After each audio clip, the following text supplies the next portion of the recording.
We all have the ability to uplift others. But in order to do that, we have to uplift ourselves first.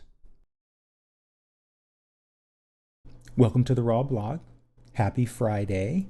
It's September 26th, and it's 10:35. That's 10:35 for you civilians. Oh my gosh, what a week I've had this week. I want to start by just recapping what's going on with this channel and saying that, let me give an example of what I was going to say to help flesh this out.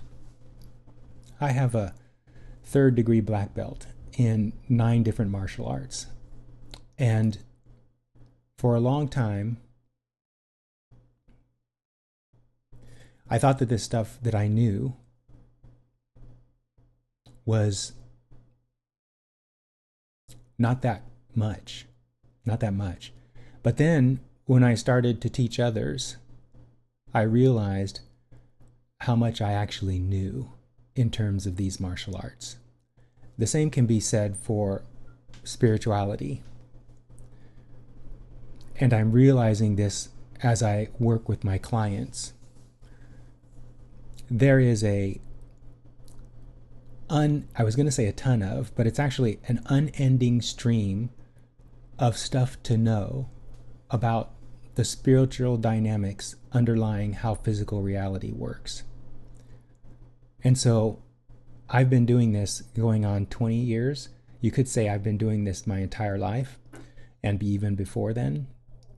And so this channel is going to evolve over time and become more and more comprehensive, never complete, but more and more comprehensive. And so the 101 series, like the Universe 101 series I produced and published a couple of weeks ago, that's going to be the fully fleshed out, comprehensive compendium of what I know. But it's going to be a gradual unfolding because in addition to this Raw blog, I'm also doing the Worthiness Wednesday videos, YouTube shorts, and then the AI and Spirit videos, which are gradually becoming long-form documentaries about spirituality and the convergence of AI. I will probably also create another series, a documentary series about spirituality for long-form documentaries. And so the 101 series, and then the 201 and the 301 that will follow the 101 series will be the compendium of the comprehensive knowledge I have about spirituality.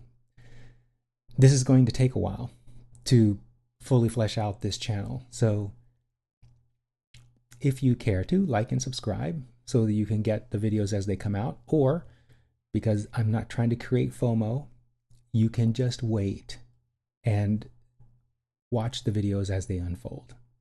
Okay, that's that. I really wanted to talk today about an awesome unfolding that occurred over the last 2 weeks. Just a beautiful unfolding.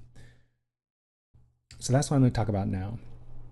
In addition to the Positively Focused blog and website, positivelyfocused.co, and this YouTube channel, I also have another blog, website, and YouTube channel around trans attraction. I'm not going to go into a lot of detail here because it's not relevant to the story. But it is this story is interesting from the perspective of what occurred over the last 2 weeks. But before we can talk about the last 2 weeks, I have to give a little bit of background. And so last year, I decided to take my focus off my Transamorous Network blog because I noticed I had collapsed into the momentum of negative thought that was causing me to rendezvous with a lot of people in the LGBTQ community who were a match to that. So I was getting a lot of negative comments on my posts and trying to convince these people with a perspective they just could not accept. Their beliefs would not allow them to accept. So what I did was I stopped working on that blog altogether. And then an interesting thing happened. I should say that also while I was working on that blog, I was receiving a lot of comments, not a lot, a fair amount of comments from transgender people and trans attracted men that were raving about the content I was providing there and telling me how much that content helped them, just like my positively focused clients. So I stopped doing the blog as a way to reset my own vibration. And an interesting thing happened when I did that over the course of 6 months or so, because I stopped in December and then this thing happened last week. But before that, I started to receive messages through that website, the Transamorous Network, transamorousnetwork.com, of people who were asking me questions and wanting to set up free one-on-ones and then wanting to be clients. As that was happening, this is so good. I know I say that a lot, but it really is good. I received a really positive yet critical, so not negative. Her style of writing was very encouraging and yet critical about my spiritual approach as it relates to transgender people. And this woman was making assertions about what I do with clients that were not accurate at all. And so I engaged her in a way to clear up her misconceptions. Now, the way this person was communicating indicated to me that she had some spiritual background. And so that's why I decided to engage with this person when back in December I had decided to stop engaging with people through that blog altogether. So we went back and forth a couple of times, and she kept on bringing back assertions instead of asking me questions about my spiritual approach. And I kept clearing up her distorted assertions. And while I was doing that, again, this is so good. While I was doing that, another person had set up a free one-on-one through the Transamorous Network. So this person I was corresponding with was telling me that what I was doing for the transgender community was a disservice, that I wasn't listening to what the transgender people were telling me, and instead I was propagating an agenda that was harmful. Of course, none of that is accurate. And so as I was clearing up that person's misunderstandings through the correspondence, I got this free one-on-one set up, and I thought to myself, interesting, this is going to be fun because this person appeared to be a clinician, someone who is steeped in science. And so I thought that the reason this person wanted to talk with me one-on-one was because they wanted to find out or discuss the differences between a spiritual approach to life and a clinical approach to life. Or perhaps this person wanted to talk about potential distortions that they saw in my approach. Or maybe I didn't know what they wanted to talk about. All I knew is that this person was in the clinical field. I had done some research on this person based on their name, and that probably they would not be resonating with the spiritual approach to life. So as I continued to correspond with this other person through the comment section of the blog, this one-on-one date approached. And when I got on the call, imagine my surprise and delight that the person on the other line was a transgender woman. She's a resident in medicine and mental health. And what she wanted was to talk about her own life experience relative to being trans, and she wanted clarity on her life, but from a spiritual perspective. Now, this blew me away because this person, she's in the advanced stages of becoming a medical doctor and also has a clinical psychology background. So totally steeped in science.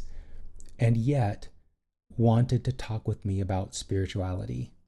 It was such a delightful conversation. Now, usually these free one-on-ones I keep to about 30 to 45 minutes, but our conversation lasted almost an hour and a half. It was such a delightful conversation. And toward the end of the conversation, I just asked her, I said, "Are you interested in becoming a client?" Not really knowing, because again, she's so steeped in science.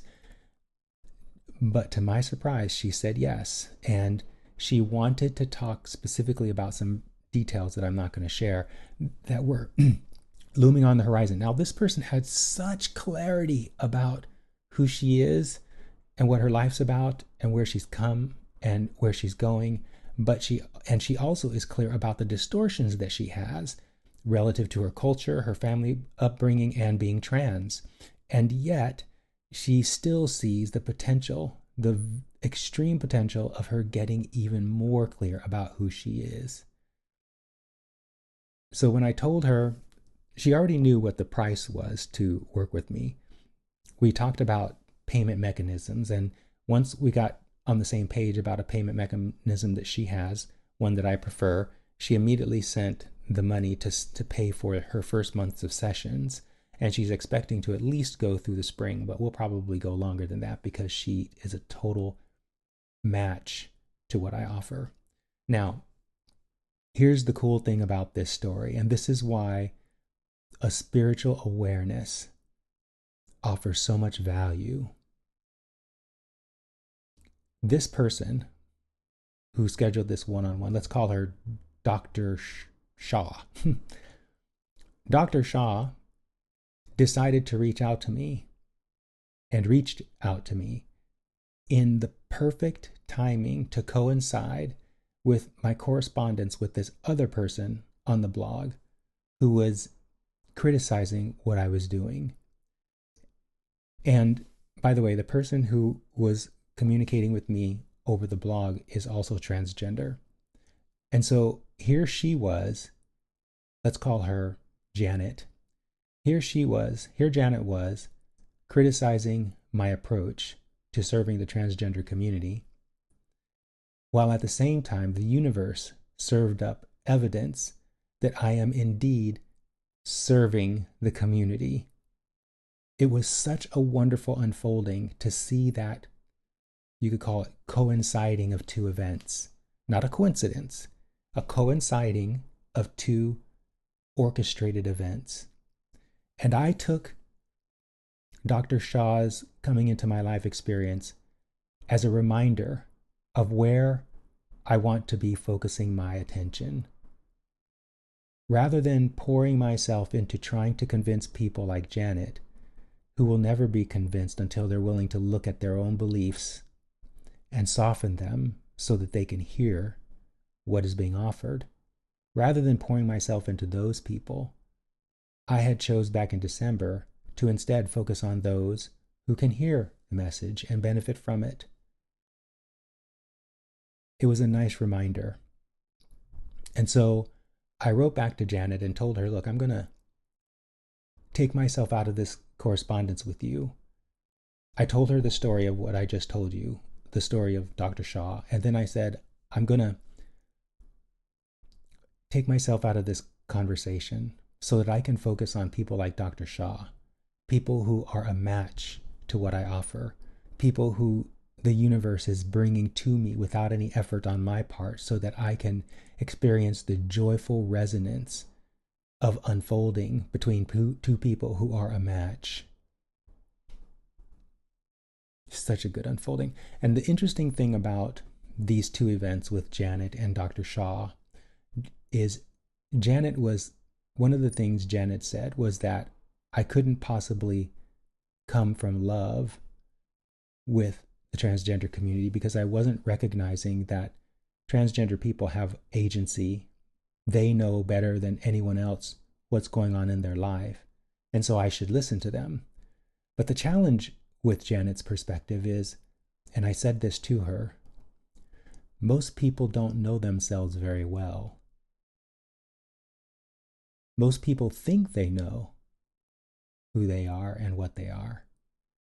But anybody who believes themselves to be a human or in this specific case, a trans person, anyone who believes them to be one of those two things is living in a distortion. And I told Janet this.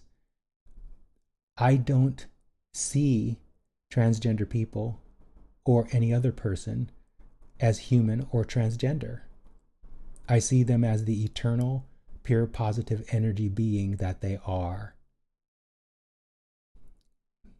And by seeing them that way, seeing them from my own perspective as an eternal, pure, positive energy being, I cannot see them any other way than through the act, through the lens of love.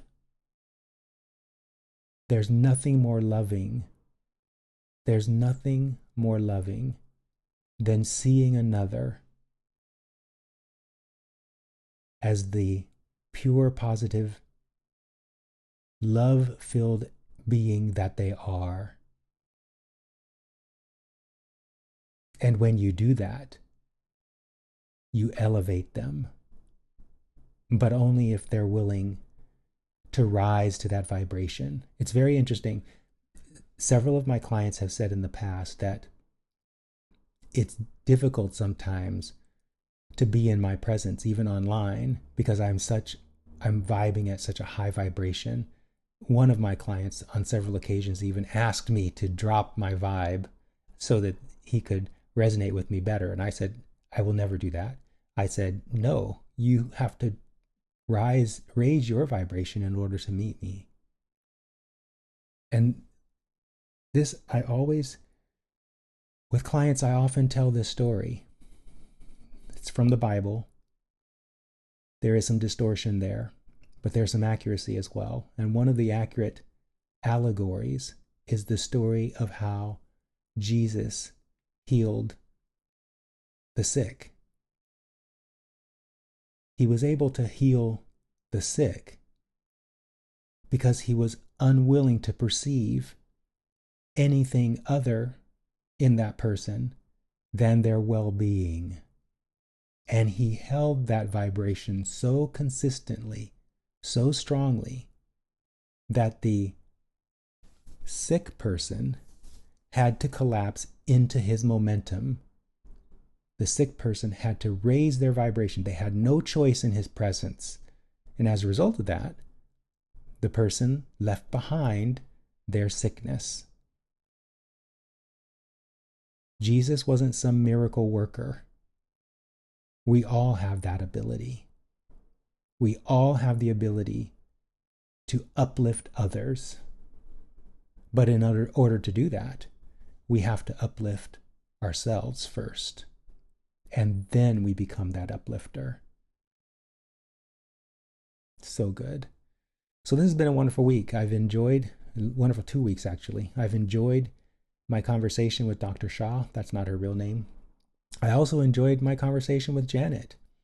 I revealed to her, as I am revealing to you in each of these videos, the truth about what I am, which is an emissary of the universe, an emissary of the universe, an emissary of all that is, not the emissary.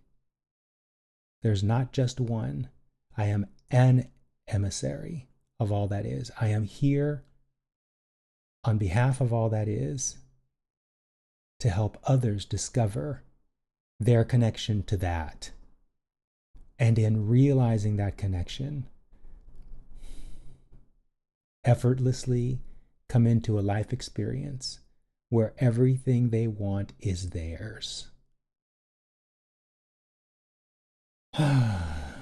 So good. This has been a fabulous journal entry. Looking forward to seeing you in the next one. Feel free to leave a comment, like, and subscribe if you care to. I don't care if you do or not. It does not matter. And I'll see you in the comments or in the next video.